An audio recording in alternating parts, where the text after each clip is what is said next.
Welcome back to Will I Vike It. My guest today is Penny Jane Swift, who is the museum manager at Shaftesbury Abbey in Dorset. I want to say Dorset. Yes, it's in Dorset.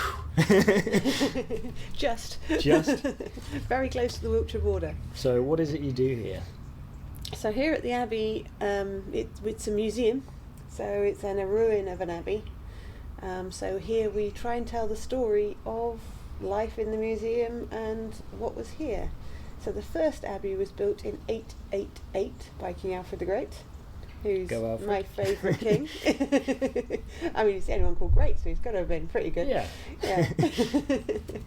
And then it grew to be the richest, most influential nunnery in the whole of England. That's a pretty big deal. Yeah. Somewhat. So how did we get to the point, we'll jump to the end a little bit, how did we get to the point where it's a ruin? Because I'm sure people are wondering why it's a ruin at the moment. Yeah, unfortunately Henry VIII happened. As many people will know, dissolution of the monasteries started in 1536, and our abbey itself was demolished in 1539, so it was one of the last ones to go. We think because Elizabeth Zouche, who was our last abbess, was actually related to Henry VIII through her grandmother, I understand. Right. And so she managed to tried to persuade him not to do this one. Go on, let us keep ours, go on. And in the end it was like, no, it's got to go. And it went. And a chap called Thomas Arundel acquired the site and literally dismantled the church to reuse all the stone, early recycling, and built himself a palace instead. Why not? Like you do. Yeah. So I think, if I understand correctly, you're not actually sure what the construction was, whether it was stone or timber. I know there's a lot of stone here. Yeah, certainly the Saxon one would probably have started off as timber, and then gradually been stoned, if that's a word. Gradually replaced. Replaced with stone, and then the last major the biggest rebuild was the Normans. Yeah. As soon as the Normans come in, they think, well, Saxon's poxy little church, we can do a bigger one than that. So they build this huge church, and by the end, the Abbey church here was over 90 metres in length. That's enormous. Yeah. Pretty huge. So, compared to this little one, we've got a little church just behind us now, but the Abbey would have been a lot bigger than that. Absolutely. And the tower on the church, the Abbey church, was twice the height of the tower behind us. So you've got to have had huge walls to hold up a church like that. But it's all gone. So if I'm right in thinking, Alfred put his daughter on site first? Yes, so the first abbess was Ethel Giffey, his daughter, who was around the age of 16 at the time, which obviously nowadays you think that's really young. Still a child, really, I think. But when you think life expectancy is only 30 to 40 years, by the time you're 16 you're middle-aged, which is really scary. That is scary. She brought with her, I think I'm right in saying, about a dozen nuns when she came from Wimborne, which is down near East Dorset area. Yeah. And she was obviously one of the youngest of them. She brought senior ones to help her as she grew used to being an abbess, I suppose. Must have been quite a thing to do. Yeah. So there's a few other important figures related to the site as well, aren't there? There are. I mean, we've had at the moment, Shaftesbury is situated on the A30. Basically the London to Exeter road. Yeah. People still stop here, and when the Abbey was here it was a stopping off point because all abbeys and monasteries had to offer hospitality. So we had guest houses and people would stop on their way through. The most famous, of course, would probably be Catherine of Aragon, who came here on her way from Plymouth up to London to marry Prince Arthur. Not Henry. But the other, I was trying to think, Robert the Bruce's wife and daughter were kept here. Yeah, and he was imprisoned. They were kept hostages here in the Abbey. Yeah. So, some famous people. Yeah, and a few that came towards the end of their life and even after life, I think. So Edward. So yeah, the first one would be Edward the Martyr. Yeah. King of England, boy king. Died at Corfe. He died, near Corfe Castle, although there wasn't a castle there at the time. His mum, or his stepmum, decided that her son would make a better king. Right.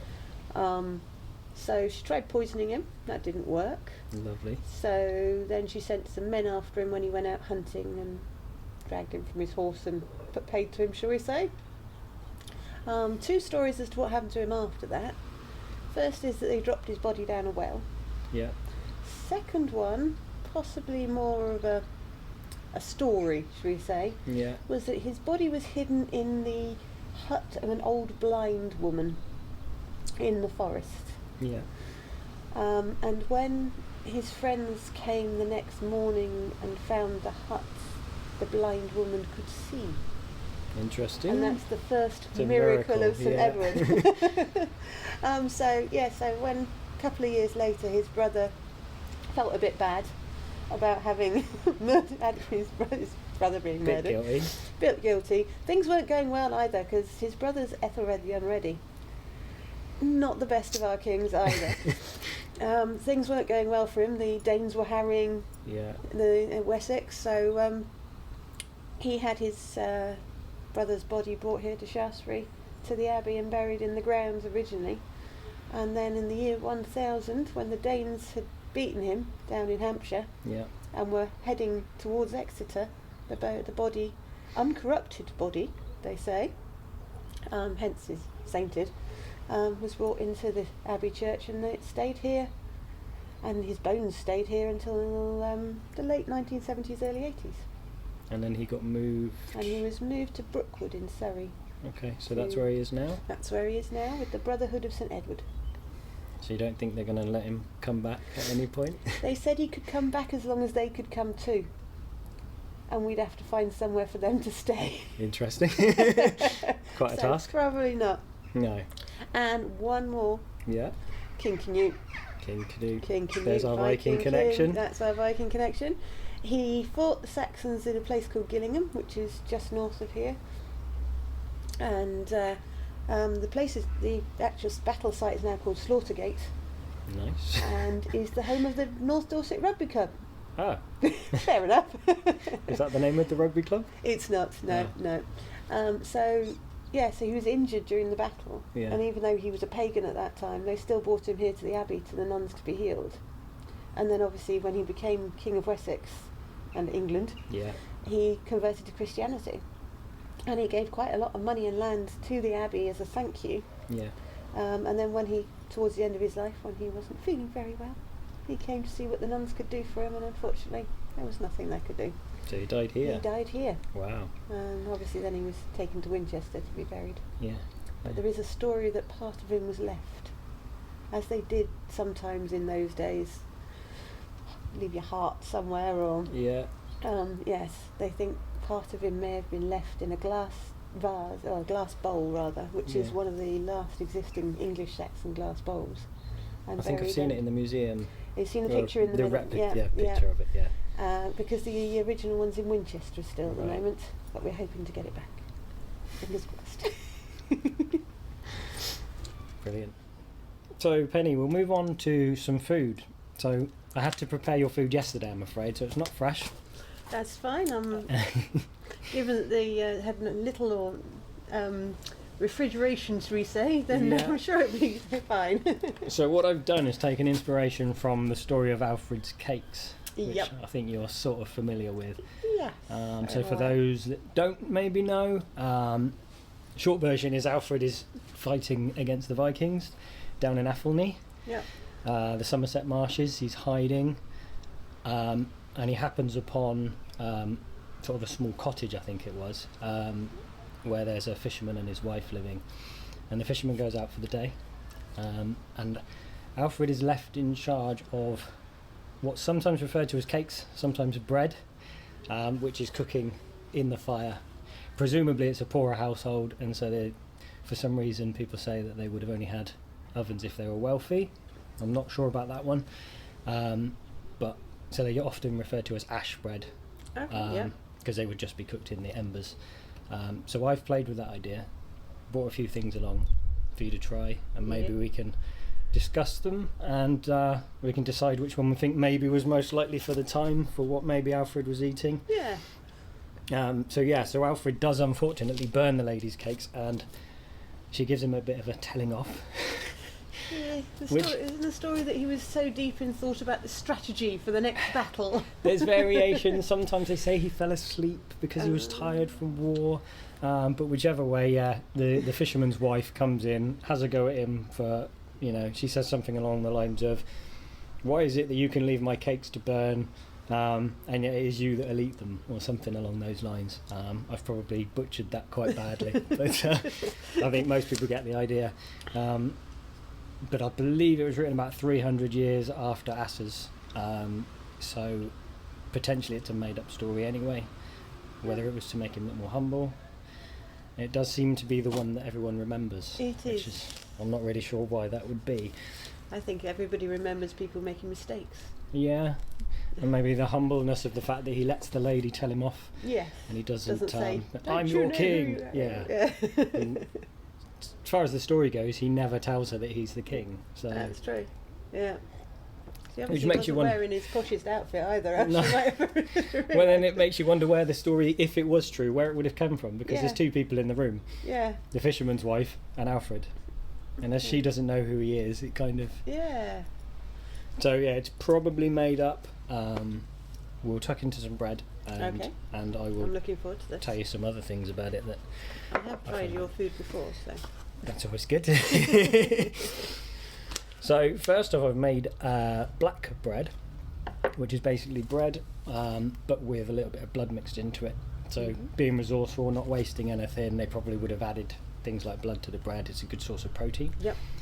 There is a bread, I couldn't tell you where it was found, but it's been analysed and it does have protein in it, and I think general consensus is it's probably from something like blood being mixed in with the dough. So what I've done, hopefully you can see this on the camera as well, I've got 3 versions. So the bigger one here, more traditional loaf, cooked in my oven at home. Yep. And then we've got 2 smaller ones, so more like a flatbread, which was cooked next to the fire. And then a very small roll, which was cooked in the embers, so possibly closer to what maybe Alfred would have been burning at the time. And they do look slightly burned, but what should we do? Shall we? That's probably the easiest. Start with that one, yeah. You can break that, can't you? Because they're all the same. They're all 3 of the same recipe. Okie dokie. If you need it, I've got butter and cheese to improve the flavour. Let's try it without to start with, shall we? And sometimes Doesn't look too bad. We use the blood for sausages as well, and even in pancakes. Yeah. Which I think is more of a Scandinavian idea. You can get them with beer and blood, and they almost taste chocolatey. That tastes good. There is an almost chocolatey flavour to that, actually. That's rather good. So for something that wouldn't have existed at the time, they wouldn't have compared it to chocolate. No. But yeah, there is a sort of... Next time I go back in time and time travel, I'll know where to get my fix. So yeah, that's one. And I do it at events a lot because people see this black bread on the table. It draws people in and sort of engages people a little bit. Yeah. So it's it's a good one for that. No, that is rather good. We've got plenty more to eat, so you Yeah. don't have to eat all of them. We have a try a bit of the loaf one, We can try and a bit see of the loaf. what the difference is from the The way bigger it's loaf, cooked. It's entirely up to you. which would be a more modern one. I'm going to just Yeah. see whether... Oh, look at that. Can't be too tough. No. If we just break a piece off, because I have got a knife, but... Okie dokie. No. Because it's less flat, it should have more of a modern bread texture. I Yeah. guess. It does actually. It's more bready, if that makes sense. Lighter. Same flavour, which Yeah. you'd expect. Which It's the you'd same. expect. It's the same dough. Yeah. I'll try with a bit of butter. Absolutely. And then you can sort of think, right, this is what I have for breakfast or whatever. So whilst you're having some butter with that one, I'll explain to everyone about the other one. Okay. So the other more bready one that I've got is spelt flour. And a little bit of malt extract, which is a sweetener a lot of people don't really think about from the period. Everyone thinks of honey, but malt extract would have also been available because they were brewing beer.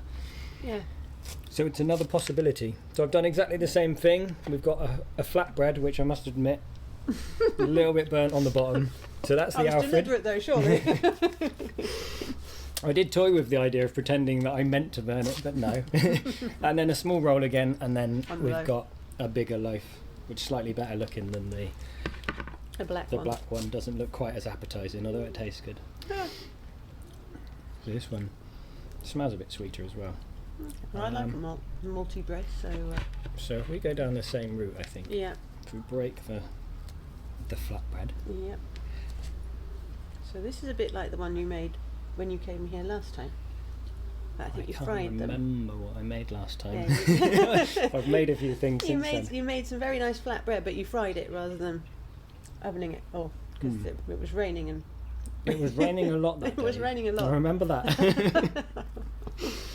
That's nice, isn't it? It's sweet, actually. You wouldn't need to put marmalade or anything on this one. It's got the sweetness already. That's pretty decent, I think. At the moment, I think I prefer that to the blood. That one's winning. It was alright, but... Well, at the end, you can rank them all, okay, if you like, and maybe decide which one you think is the most feasible, what one? Alfred would have burned. Oh, fair enough. And which one I'm taking home. Do you want to try the bigger one as well? Or are you happy with for now? Yeah, I think we'll leave it whole and then you can have it for your tea tonight. Alrighty. So then I've gone down... we do have one more bread actually before I go down the slightly sweeter route. So these I'll admit, and anyone that's seen another video of mine with Jen last week, these are crisp breads with caraway seeds. Okay. So they're basically dried out next to a fire. These were done in my oven, but you can also, hopefully, they are about a week old, so they are crisp. If anything, they might be stale, but they sound crisp. Sorry, it's a little bit hard. You can really taste the caraway. So again, these could be baked in a dry pan, or even just on a sort of a hot stone next to the fire. Yeah. Because they're basically just dried out flatbreads. Yeah. Now, I was asked on the previous one with my other guest Jen how long these would keep for, and it was a bit, because we tend to eat them in the weekend that I've made them. The week on, I think they're slightly stale, but still edible. Yeah. And the flavour's still good. I think what you possibly do is put it next to the fire again, just freshen it up. You could, in the microwave. No, Did they have microwaves in the Viking Age? No, unfortunately Shaftesbury Abbey doesn't have a microwave You either. haven't found one yet. Keep digging. Yeah. Oyster shells. Yeah? We found oyster shells. They ate those. That's interesting because I know particularly York, there's a lot of shellfish, and not, as far as I was aware, there wasn't quite as much elsewhere. There's quite a lot here.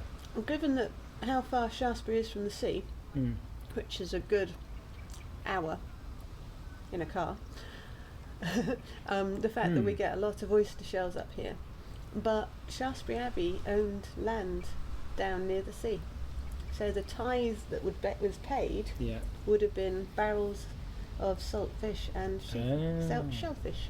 Okay. So that's how it gets up here. Yeah. There you go. So I know there's a theory with York that it's probably Roman influence, because sort of as the Roman army left, some of them would have stayed behind and been traded in shellfish, which would have then been sold to the Vikings and the Saxons, and maybe inspired their taste that way. Yeah. But, I don't know. because I think in Scandinavia there's almost zero evidence that they ate any shellfish, but the Vikings that came here did. Well, I suppose if you got the Romans doing it, then obviously the Britons, who didn't go away when the Romans did, would have carried on. And And if they tasted good, then there's no point in not eating them, is there? And I guess there's different times when you're hungry and stuff, where if someone says eat this, you're going to eat it, aren't you? Yeah. Even if you go, what the hell is that? That's just like me. Try anything. Okay, so we've got 2 more. Yep. So these are oat cakes. Okie dokie. So it's oats and butter, Mm-hmm. a little bit of salt, and then they're just fried in a frying pan. Yeah, that's it really. So they're never plausible. He would have needed a frying pan to make these, which we do have evidence for. Mm-hmm. Not from that story, but Those are nice. Those are really nice. I think when I posted the recipe for these on my YouTube channel, there was a comment underneath that said eat like a Scottish Highlander rather than eat like a Viking. Yes, I can see that, because they still eat. Mind you, if the oat cakes that you purchase these days, that are Scottish oat cakes, are anything to go by, I'm going with these ones. This tastes like flapjack. Probably because it's been fried. Yeah. But They're sort of you dry fry them in the pan because there's enough butter in the cake themselves. You can do them in the oven, but they work just as well in a frying pan. Yeah, no, that's good. But if you like sweet things, I've also made a more of a cake, because a lot of people refer to Alfred's cakes. Oh, that's true. We do think of them as being cakes for some reason. All the older versions of the story do seem to reference them as being an ash bread. So I think this personally is the least likely. Yeah, so the last one we've got is a version of something from my book. So usually I use soft fruits, but because it's not that time of year for that sort of thing, I thought would be a bit more authentic. Okay. So I've got some chopped apple, some walnuts, some malt extract for a bit of sweetness, Okay. and then some oat flour. Ooh. So yeah, so these are a bit more like a cake, which is what people often refer to Alfred's cakes. Yep. Oh yeah, softer. They were probably breads, because all the early references mention ash breads. But just as an outlier, I thought I'd put it in there, and we can see what you think. Personally, I think it's the least likely of the bunch. I think you're probably right, but it's very tasty. And as a person who's not actually keen on walnuts, it tastes really good. You're eating it anyway. This actually, I didn't even taste these yesterday. I thought I'd leave it for today. And as I said, I normally make them with berries, but apple and walnut is good. It is good. And I think straight off the fire, even better. Nice and warm. Mind you, that might be just because we're outside in It's a little bit November. chilly. And again, these are just done in a frying pan. So if Alfred were to make these, he would need a frying pan. Yeah. Which maybe in a poorer household, as is suggested from the story, he wouldn't have had. No. But they might have done. Might have had a can't remember the word now. Begins with SK. Skillet. That's the one. Yeah, skillet. Oh, you do have there's a smaller pan with like a pin in the middle that's fairly common. Oh, okay. But I mean, most ironwork would be quite expensive. It is suggested that they were cooked in the embers of the fire, so I think your ash bread idea is probably there. I think the ash bread is most likely of the lot. So what are we thinking? Do you want to rank them? Oh, okay. Is it going to go in order of sweetness? Or In order of which I'm going to eat the most of. Well, in fact, to be honest, I would eat any of those, and happily eat any of those. So I think probably least like the caraway ones. Yeah. But I'm not quite sure why. Then the blood bread. Then the bread. That was the malt bread. loaf. That was it, malt we bread. call it malt loaf. Malt loaf. And I think my favourite is this one, so that leaves the oat cakes as So almost second. favourite. Yeah. They're almost in the order I fed them to you. They Almost. are. And also they're all the sweetness. There is that too. Inadvertently. Yeah. And I guess no one's going to be surprised by which one you think is probably most likely that Alfred might have been making. Well, given that it was a fisherman's house, I think it's probably going to be the malt bread. The malt bread. So probably, I mean, we had the 3 versions, so probably not a bigger loaf, but you've got either a small flat bread. Either, yeah. Or these, which would be more like the ash bread. I think that one, which was go in the ashes. Does seem the most likely. Yes. So as you said before, the story is about 300 years after, the main writings of Alfreds. So we don't really know where it came from. Mm-hmm. Did you know that it was possibly plagiarised? It might have been taken from the Vikings? No. So there is an earlier story from the Saga of the Volsungs. Okay, yeah. Which is sort of like the prequel to the Saga of Ragnar Lothbrok. The probably most famous, most sort of people that aren't into history probably aware of Ragnar and his sons particularly. Yeah. So there is a story. I've forgotten the lady's name, but basically his ship pulls up and he sends his men onto land to go and make some dinner. And they find a small cottage or a farmhouse, and they go inside and there's a man there and his daughter. And so say the daughter was really beautiful. So first off they insult the father by saying, how the hell is that your daughter? Okay. Yeah. Writings of the time, but that's been that's Vikings for you. Like, is she really your daughter? Have you seen her? That's kind of the modern equivalent. Yeah. And so then they decide that being as she's there, she may as well help them make the food. So they set her to work to make some dough, which they then cook.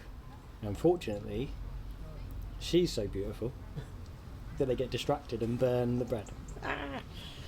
And so they return to their ship and they dish out these burned breads, and Ragnar sort of, what are you thinking? You've burned our bread.